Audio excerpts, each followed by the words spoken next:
It was during the following term, 1878 to 1879, that Rizal, having received Ateneo Rector's advice to study medicine, took up the medical course, enrolling simultaneously in the preparatory medical course and the regular first-year medical course. Another reason why he chose medicine for a career was to be able to cure his father's growing blindness. I'm so pagod. What's the punto of this?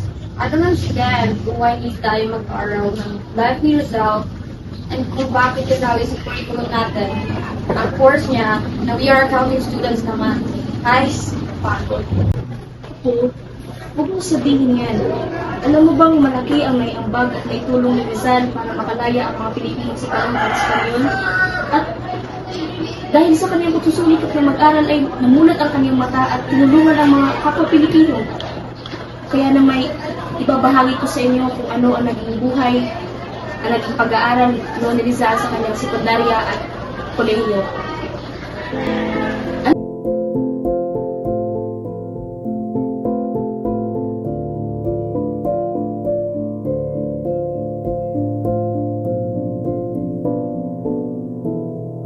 Noong nakapagtapos na si Jose Rizal sa Ateneo de Manila, inaasam niya na makapag-aral ng kolehiyo sa Universidad ng Santo Tomas. Ang kanyang ama at kapatid na si Pasiano ay gusto makapagtapos si Jose Rizal ng kolehiyo. Ngunit ang kanyang ina na si Doña Teodora ayaw niyang pag-aralin si Jose Rizal ng kolehiyo dahil ayaw niyang matulad ito sa 3 pari na pinatay. Huwag niyong ipadala si Rizal sa Manila upang makapag-aral ng kolehiyo sapagkat sapat na kanyang nalalaman. Kung matagdagat pa ito't baka putulin ang kanyang ulo ng mga Espanyol. Siano, halika at samahan mo ang iyong kapatid sa Manila. Opo, Ama. Tatapusin ko lang ho ito.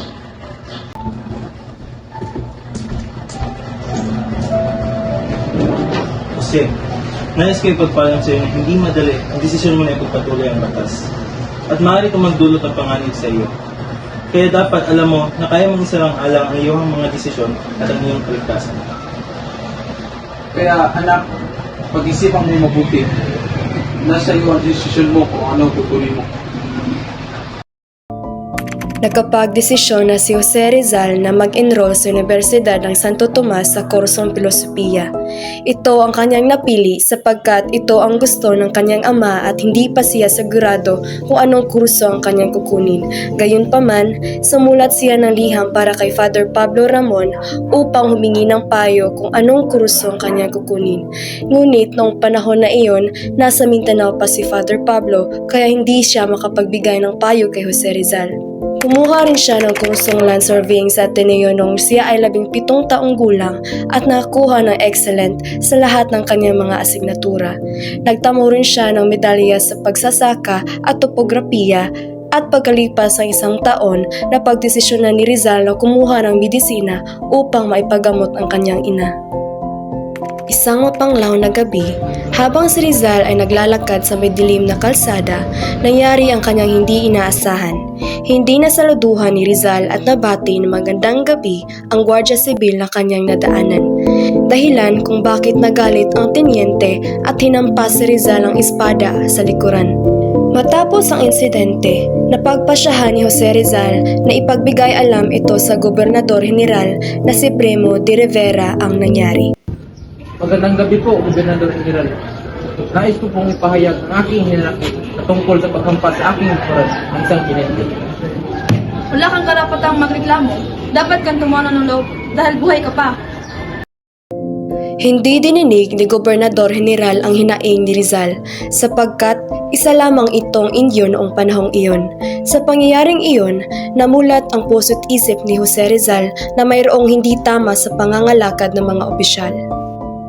Si Jose ay maraming naisulat na literatura noong siya ay nag-aaral sa UST. Noong nagkaroon ng patimpalak sa pagsusulat ang universidad, walang sinayang na oras si Jose at siya ay sumali upang ipamalas ang kanyang angking galing at talino sa pagsulat ng tula. Isinulat ni Jose ang tula na ang pamagat ay sa kabataang Filipino. Dito nabanggit ni Rizal ang katagang ang kabataan ay ang pag-asa ng bayan. Nagawa niya ang tulang ito sa tulong ni Padre Sanchez na siyang nagsilbing inspirasyon niya sa pagsusulat.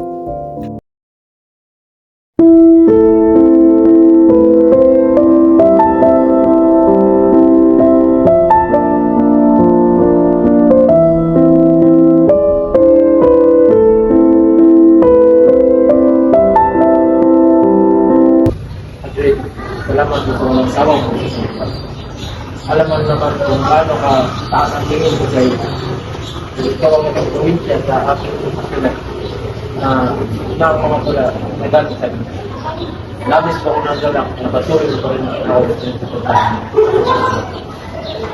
Pepe, ako din ay nagagalak na ikaw ay isa sa aking estudyante. Alam kong matalinong bata ka. Marami ka pang maisusulat na tatatak sa puso at isip ng mga Pilipino. Nagkaroon na naman ng panibagong patimpalak ang Universidad ng Santo Tomas na kung saan ito ay bahagi ng komemorasyon sa anibersarya ng pagkamatay ni Miguel Cervantes na kung saan ang tulang isinulat ni Jose ay may pamagat na The Council of Gods. Ang patimpalak na iyon ay bukas para sa lahat. Iba't ibang tao ang nakisali kagaya na lamang ng mga pare at propesor. Kagaya nung una, si Jose ay nanalo sa patimpalak na ito na kung saan siya ginawaran ng mga huradong Espanyol.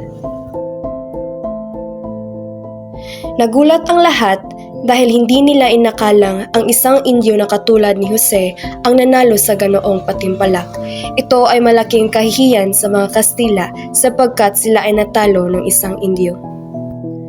Hindi naging madali ang pag-aaral ni Rizal sa UST dahil hindi niya lubos gusto ang pamamalakad ng mga Dominican sa universidad. Ikinumpara ni Rizal ang kanyang naranasan sa Ateneo at sa UST. Hindi naging maayos ang pagtuturo ng mga propesor at dagdag pa rito ang diskriminasyon na nanatili sa universidad. Pagkatapos ng 4 na taon na pag-aaral niya sa medisina ay nagplano si Rizal na magtungo sa Europa upang doon ipagpatuloy ang kanyang pag-aaral upang mas madagdagan ang kanyang kaalaman sa kursong medisina. Tanging kanyang kapatid na si Pasiano at ang kanyang tiyo na si Antonio Rivera ang may alam ukol sa kanyang pag-alis patungong Europa. Hindi alam ng mga magulang ni Rizal ang kanyang balak na pag-alis sapagkat alam niya na hindi siya papayagan ng mga ito. Pepe, ikaw ba sigurado na sa iyong posisyon ng mag-aral ulit sa Europa? Oo kapatid, nais ko pong ipagpatuloy ang aking nasimulan. Ginawa ko ito hindi lang para sa akin, kundi gusto ko pong makatulong para sa ating at sa mga tao na nangangailangan. Kung gano'n, sana'y maging matutubayan yung pag-aaral sa Europa. Ingat sa kayo. Salamat po, Tio. Kaunti lamang ang nakakaalam ng pag-alis ni Rizal sa bansa. Tanging ang kanyang kapatid na si Pasiano, 2 kapatid na babae at ilang malalapit na kaibigan ang nakakaalam tungkol sa kanyang pag-alis. Malaki ang naging tulong ni Pasiano sa pag-alis ni Jose sapagkat ginawa niya ang lahat ng kanyang makakaya para masiguro na makakaalis ng palihim ang kanyang kapatid at hindi itong mapapansin ng mga otoridad ng Espanyol lalo ng mga praile. Ang aking pangunahing layunin sa pag-alis patungong Europa ay upang tapusin ang aking pag-aaral sapagkat patuloy pa rin nabubulag ang aking ina. Ngunit ako pa ay mayroong sikretong misyon. Nagsimulang magsulat si Rizal ng mga liham paalam sa kanyang mga kaibigan at pamilya. Mahal kong kapatid, nais kong ipabatid ang aking pasasalamat sa iyong pagsuporta sa aking planong pag-alis. Iilan lamang kayong nakakaalam ng aking ninanais tulad nina Ate Saturnina, Lucia, Tio Antonio, ang mga Valenzuela at ang aking ilang matatalik na kaibigan. Kung maaari, ipabatid mo sa ating mga magulang at sa aking minamahal na Leonor, patawarin nila ako sa aking biglaang paglisan. Hindi ko kailanman kalilimutan ang aking misyon. At ito ay ang mag-obserba sa pamumuhay at kultura, lingwahe at adwana, industriya at komersyo, ang gobyerno at batas dito sa Europa. Ito ay magsisilbing aking paghahanda upang makatulong sa pagpapalaya sa ating bansang inaapi at tinatapak-tapakan. Lubos na nagmamahal, Pepe. Dumaan sa iba't ibang bansa ang paglalakbay ni Rizal, kabilang ang Singapore, Sri Lanka, Italy at France. Dumating siya sa Barcelona pagkatapos ng 1 buwan at kalahating paglalakbay.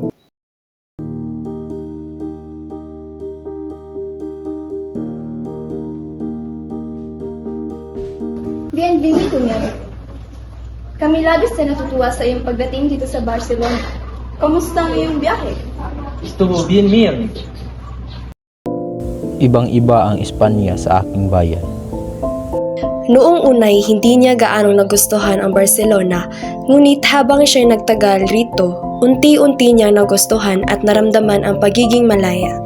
Naging magaan ang mga sumunod na araw ni Rizal sa Barcelona dahil ang ilan sa kanyang mga kamag-aral mula sa Ateneo ay kanyang natagpuan at nakasama rito. Dumiretso si Rizal sa Madrid sapagkat nais ng kanyang kapatid na si Pasiano na manatili siya doon dahil una, ito ang sentro ng lahat ng probinsya ng Espanya at pangalawa, ito ang lalawigan kung saan lubos siyang matututo. Hindi nag-aksaya ng panahon si Rizal sa Madrid. Agad-agad ay ginamit niya ang kanyang talento sa pagsusulat. Nagsimula siyang magsulat para sa Diaryong Tagalog sa ilalim ng pseudonym ng Laong Laan, na ang ibig sabihin ay kailanman handa. Nang inilathala ang kanyang salaysay na El Amor Patrio. Love is an extremely powerful force behind most noble activities. Of all loves, the love of country has inspired the grandest, the most heroic, and the most selfless of deeds. We need only read history books, historical records, or traditions to see this.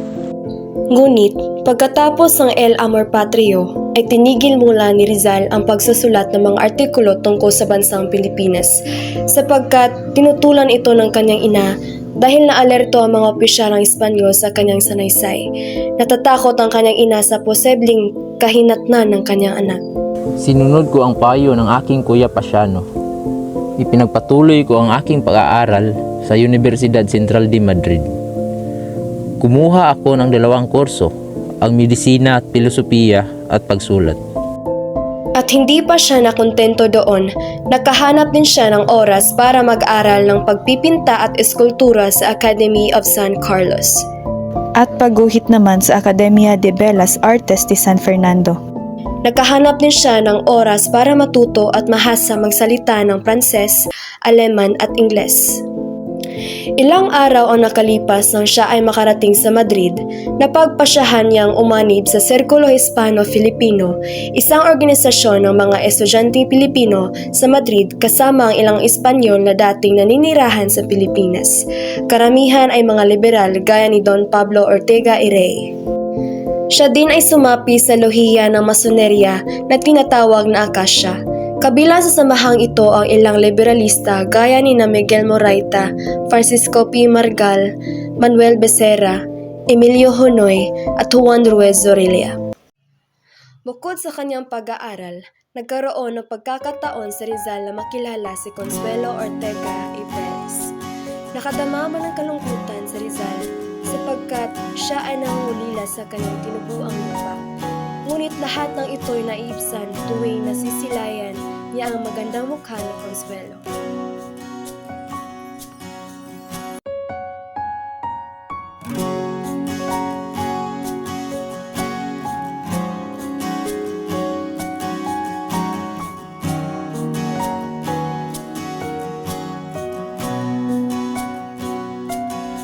Isinulat ko ang tulang ito para sa iyo, Consuelo. Sana'y magustuhan mo. Salamat po, sir. Aking inakala na ang pagtitinginan namin sa isa't isa ay mapupunta sa pag-iibigan. Subalit, ito'y hindi nagbunga sa mas malalim na pag-iibigan dahil sa 2 rason. Ang una ay hindi mawala sa aking isipan si Leonor Rivera. Ang ikalawa na may ang aking kaibigan na si Eduardo Lete na may tinatagong paghanga rin kay Consuelo.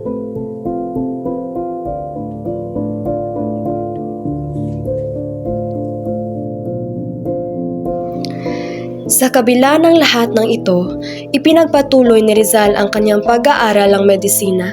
Natapos niya ang kanyang kurso ngunit hindi siya nabigyan ng diploma.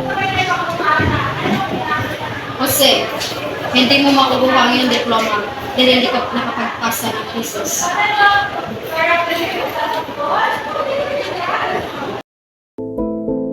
Gayunpaman, sa kanyang panahon, sapat na ang isang lisensyate upang magsanay ng medisina. Sa edad ng 24, Natapos din ni Rizal ang kanyang lisensyate sa pilosopiya at pagsulat. Nakalipas ang ilang buwan nang siya rin makapagtapos ng pag-aaral, napagpasyahan niyang dumayo papuntang Europa. Noong nagtungo sa bansang Berlin, Germany, si Rizal, doon ay sinulat niya ang unang sulat na ibinigay niya kay Ginoong Blumentritt.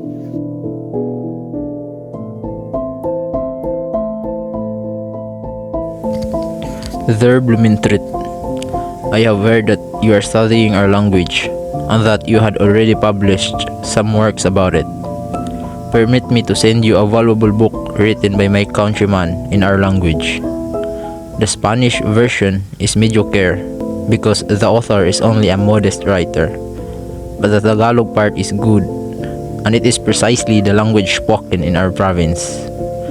Thoroughly yours, Rizal.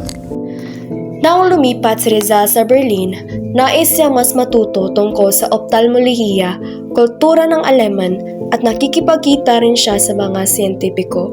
Tuwing umaga, nagtatrabaho siya bilang assistant sa klinika ni Dr. Schweger. Uma-attend naman siya ng klase sa University of Berlin tuwing gabi. Mahirap ang naging buhay ni Rizal sa mga panahong iyon. Nais niyang ilathala ang kanyang librong Noli Me Tangere, ngunit siya ay may sakit, malungkot at walang pera. Rizal, ikaw ba yan? Anong nangyari sa'yo? Mula nang dumating na pera mula kay Kuya Pasiano ngayong nakaraang buwan, isang beses na lang ako kumain. Ako na lang ang naglalabas ng aking mga damit para lang makatipid. Ang ginawa na lamang noon ni Rizal ay sinangla niya ang kanyang singsing at mga libro sa bookstores para lang makakain, ngunit hindi pa rin iyon sapat. Umabot na sa punto na ang kanyang kinakain ay tinapay na lamang. Dahil dito, naging mahina ang kanyang nutrisyon at nagkaroon siya ng tuberculosis. Dala ng sobrang kahirapan at pagtitipid sa panahong iyon, napag-isip-isip ni Rizal na sunugin na lamang ang manuskripto ng kanyang nobela. Hindi ako naniwala na mailalathala ang Noli Me Tangere. Ako ay nasa Berlin. Durog ang puso, nanghina, at nasiraam ng loob mula sa gutom at kawalan. Ako ay nasa punto sa pagsusunog ng aking nobela. 2,000 kopya na ng Noli Me Tangere ang ginawa at ipinamahagi ng mga Pilipino kabilang si Dr. Blumentritt. Araw-araw naming binabasa ng paulit-ulit ang Noli Me Tangere. Pagkatapos nitong mailimbag, upang kung may mali ay aming maitama. Noong ika-21 ng Marso taong 1887 ay lumabas na sa palimbagan ang aking akdang Noli Me Tangere. Ang kabuluhan ng pagsulat ko ng akdang ito ay upang mabuksan ang mga mata ng mga Pilipino sa kanser ng lipunan na nangyari sa bansa. Ito ay ang pananakop ng Kastila sa ating bansang Pilipinas. Ibigay ko ang manuskripto nito sa iyo. Salamat sa tulong mo. Balang araw, pagpapalitan mo rin ng kabaitang na idulot mo sa akin. Salamat, Rizal. Unti-unti ay ginanahan at nabubuhayan ng loob si Rizal. Pagkatapos niyang bumisita sa Vienna, Roma at iba pang mga syudad sa Italia, si Rizal ay sumakay na ng barko mula sa Marciales at nagsimulang umuwi. Sa wakas ay handa na siyang operahan ang mga katarata ng kanyang ina. Sa maligaya at marahang kapaligiran ng Kalamba, kung saan nakatayo ng may pagmamalaki ang tahanan ng pamilyang Rizal, unti-unting lumapit ang kurwahe na hinahatak ng kabayo patungo sa bahay ng pamilyang Rizal. Sa pagbukas ng pintuan, lumabas si Jose Rizal, may bitbit na satchel, nagpapakita ng determinasyon at pagmamahal sa kanyang bayan.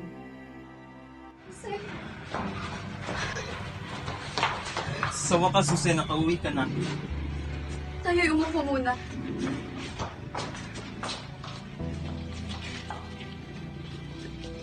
Sobra kami nagmumulila sa iyo, Jose.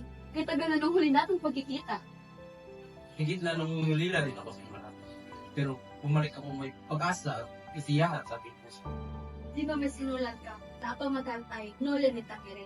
Ito ay makapangyarihan, Jose. Ngunit, ito ay may dalang panganib sa atin. Maria, ang bilang ng tayon ay nais lamang nilang taga ang mga walang katarungan at mga abuso ng kolektiyang nga dahil. Naniniwala ako sa mapayapang reforma, hindi sa karasal. Nakita namin ang epekto nito, Jose. Pinabasa ito ng mga tao at pinag-usapin nila ang pagbabago. Ngunit, nag-aalala kami na hindi ka maintindihan ng mga otoridad ang iyong intensyon. Ang iyong mga nobela ay magpapupunan ng kaliwanagan para sa marami. Niligising nila ang pagnanais para sa pagbabago. Isa itong landas na ating lalakarin. Susuportahan namin ang iyong misyon. Bumalik ka para sa aming kinabukasan, Jose. Salamat mga minamahal ng babae. Ito lamang ang aking sinasadyan. Nais ko lamang magising tayo ng payapa, isang Ilocano at magkakaisang Pilipinas. Sa mga gabing iyon, si Rizal ay nagsulat ng mensahe sa kanyang matalik na kaibigan na si Blumentritt. Ilang araw ang nakalipas, si Jose ay nasa kanyang bahay, lubos na nakatutok sa kanyang mga pagsasaliksik sa siyensya at sining. Ang kwarto ay puno ng kanyang mga materyales sa pananaliksik, mga artipakto at mga pintura, at ang atmosfera ay puno ng pag-iisip at pagmuni-muni. Limit sa kalaman ni Jose, ang mga Espanyol ay may binabalak na hindi maganda at tiyak na makasisira sa kanya. Sa mga araw na iyon, may mensaheng ipinadala si Gobernador General Emilio Terrero kay Rizal upang mapag-usapan nilang dalawa ang mga haka-haka na nobelang nagawa ni Jose. Ang iyong pangalan ba ay si Jose? Opo, kasi kung aking pangalan, kagarang-galang ang Senador General.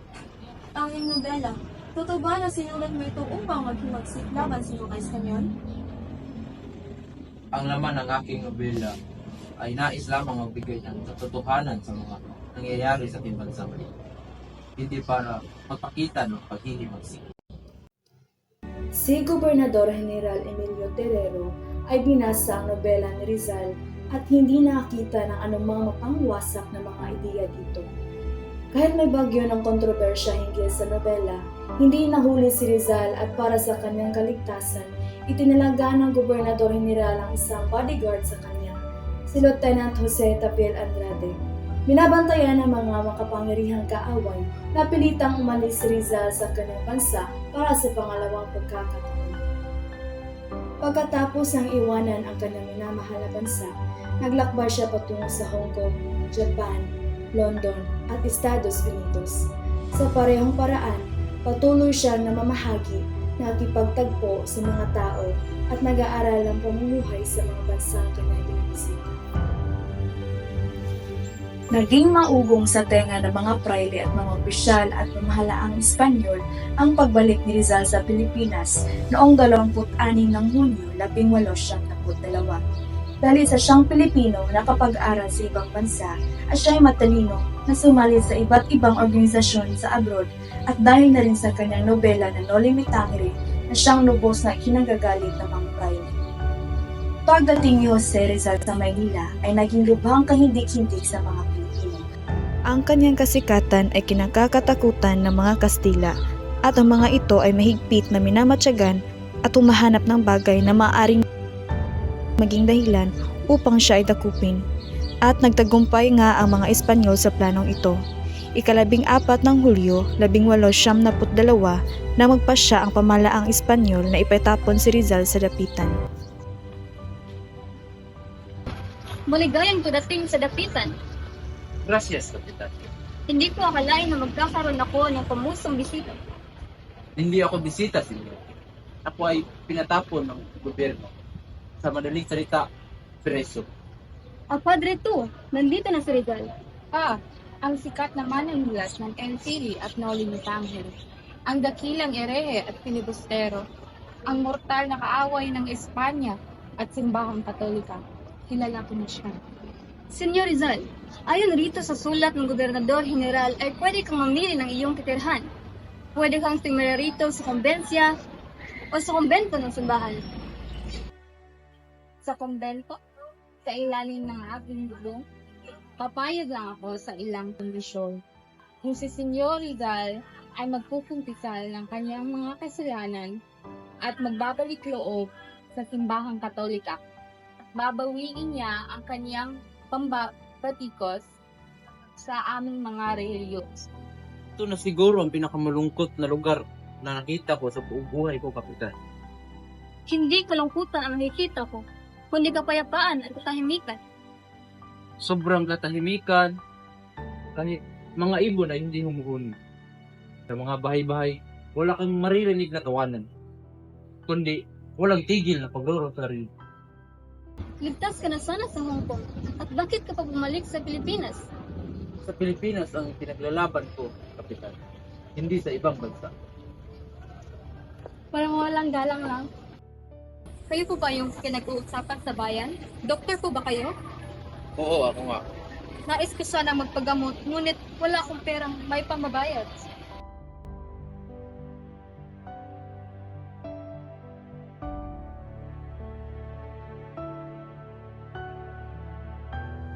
Isa pala ang aking para.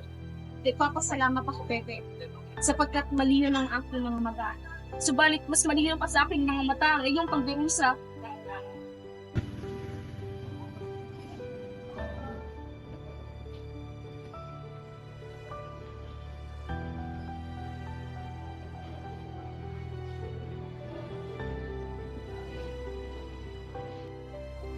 Magandang umaga po, Dr. Jean. Ako po pala si Manuela Urla at siya nga po si Joseph Ilunod. Magandang umaga, Lydia. Maupo muna kayo.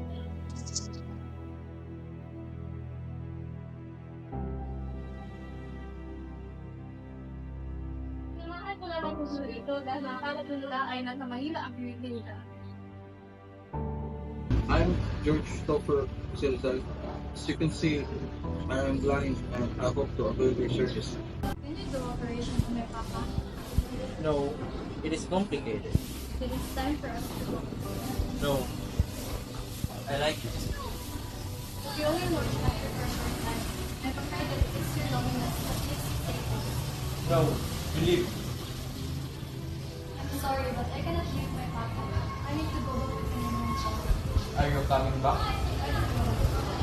It's okay. Everything will be alright. Go ahead. Nais ko naming magpakasal. Hindi ako magkakasal ng isang ere. Magbalik loob kami na sa simbahan lang. Do you accept me as your husband? Yes, I do. Naalala mo ba? Yung kaibigan ni Josephine, may kaliguyo daw isang praile sa Manila. At saan mo naman nasagap yan? May tenga ang lupa. May pakpak ang malita. Hindi ko lubos isipin na magawa niya iyon. Si Josephine na naman ang nakita mo? Hindi mo ba naiisip ang iisipin ng mga tao? Ang importante, masaya kaming nasasama at sapat na yun. Yung mga bantay, ang hihigpit nila sa amin. Pero kay Josephine, Ano naman nais mong pahiwatig? nung nasa Maynila sila, si Josephine, kasama si Orla. Palagi silang magkakasama. Alam mo ba saan sila pumupunta? Sa mga praile.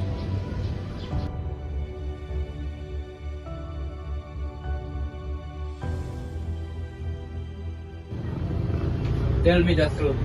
Who are you? No, they're just making false accusations. Please listen to me. Pumunta kami dito hindi para magpapagod. Hindi para sa mga mata na nakakita sa sitwasyon ng bayan. So sana namin hingi ng payo. Handa ako makita. Mayroong naitatagos sa mga nagkataas-taasan kagalang-galang ang katipunan ng mga anak ng bayan. Itinayo ito sa layunin na maipaglaban ng sambayanan ang kanilang kalayaan sa pamamagitan ng armas.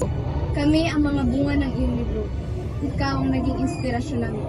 Pinapunta kami dito ni Ginoong Bonifacio para sabihin sa iyo handang sumiklab ang magsikan sa anumang oras. Tigilan niyo ang kahimbangan ito. Hindi pa handa ang Pilipinas para sa revolusyon.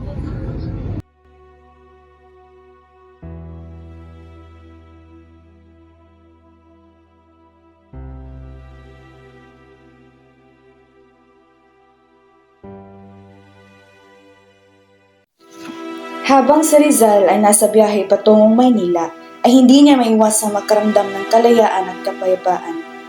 Dumaong ang barko sa Manila Bay, subalit ay natuklasan niyang hindi niya naabutan ang barkong patungo sa Espanya. At sa kanyang pagkadismaya, siya ay umalis na nakaraang hapon, ngunit siya ay bumalik din at nagpakumbaba sa nangyari.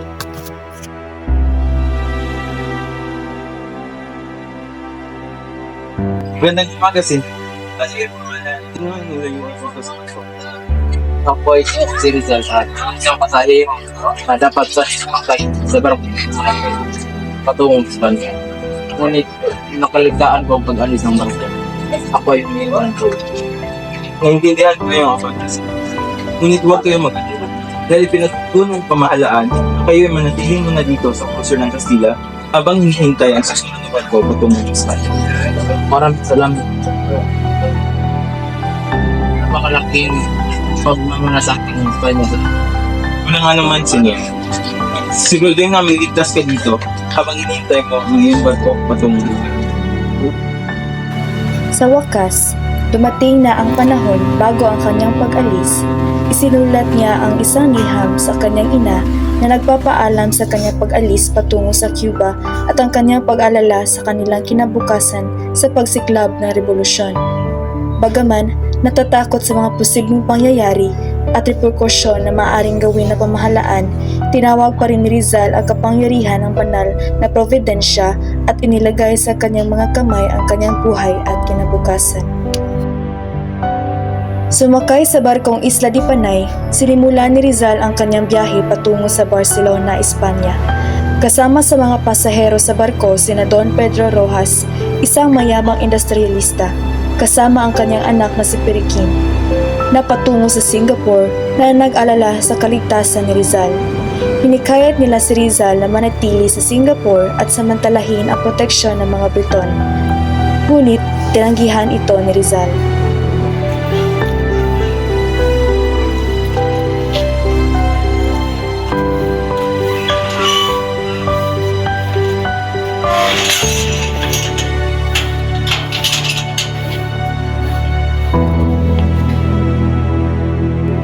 Nagkita tayo muli, Dr. Occidental.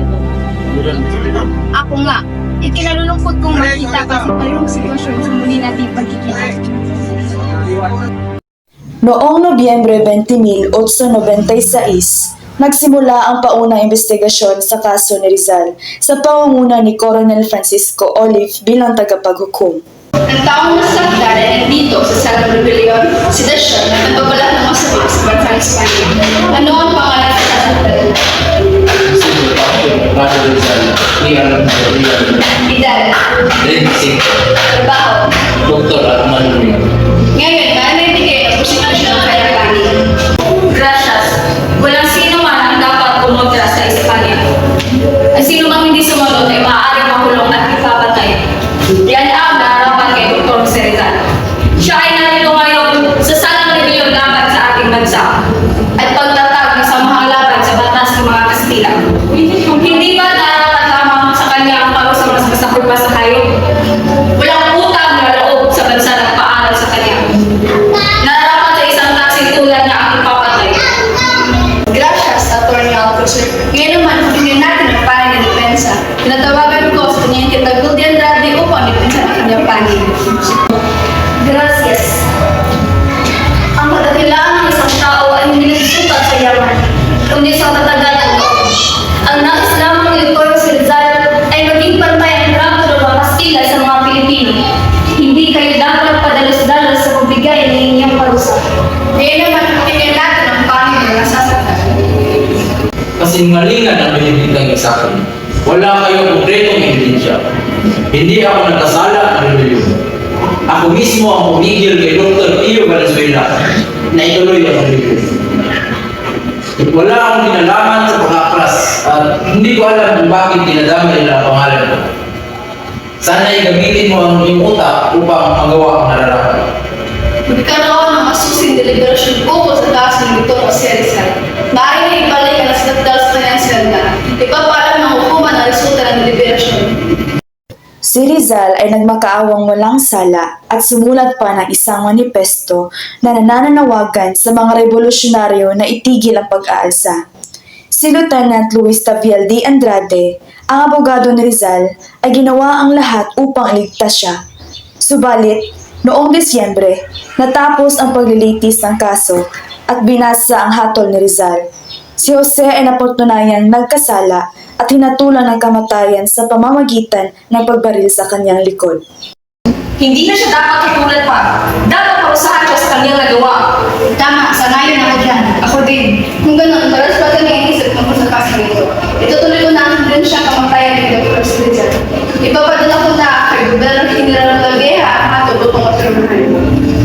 Noong Disyembre 28, 1896, nilagdaan ni Gobernador General Camilo de Polavieja ang desisyon ng hukuman. Ipinag-utos din niya na si Rizal ay barilin ng mga sundalo sa ganap na alas 7 ng umaga ng Disyembre 31, 1896. Magandang araw, General. Ito na po ang naging hatol sa kaso ni Dr. Rizal. Magaling, dapat lang patayin ang walang kwentang taong yan. Yan ang nababagal sa kanya.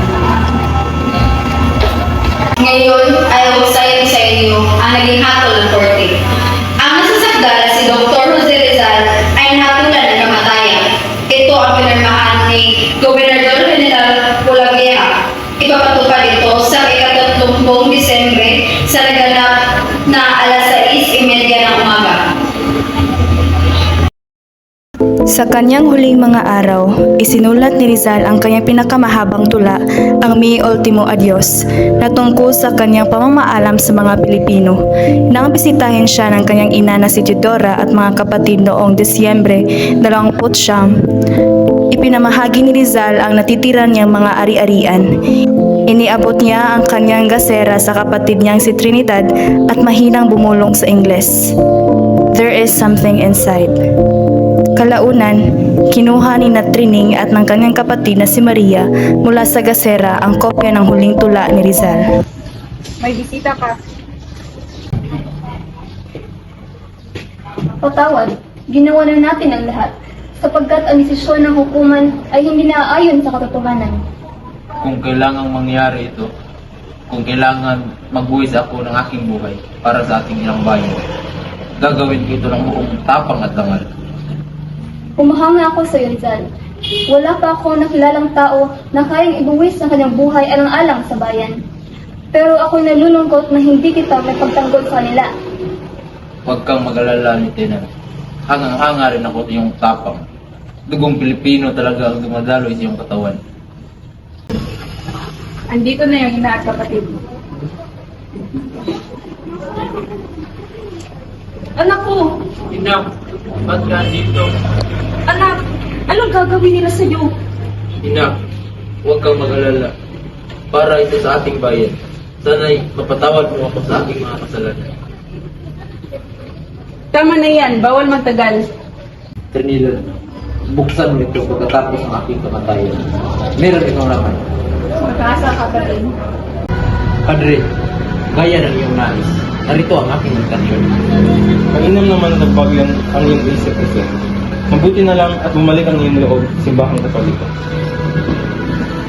Adelante, tumilog ka na.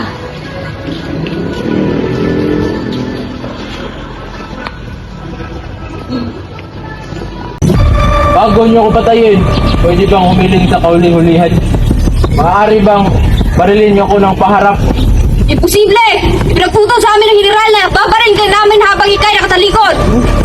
Sa ngalan ng hari ng Espanya, ang sinumang magsisigaw ng kanyang boses na kasang-ayon sa kriminal, hahatulan din ng kamatayan. Konsumato.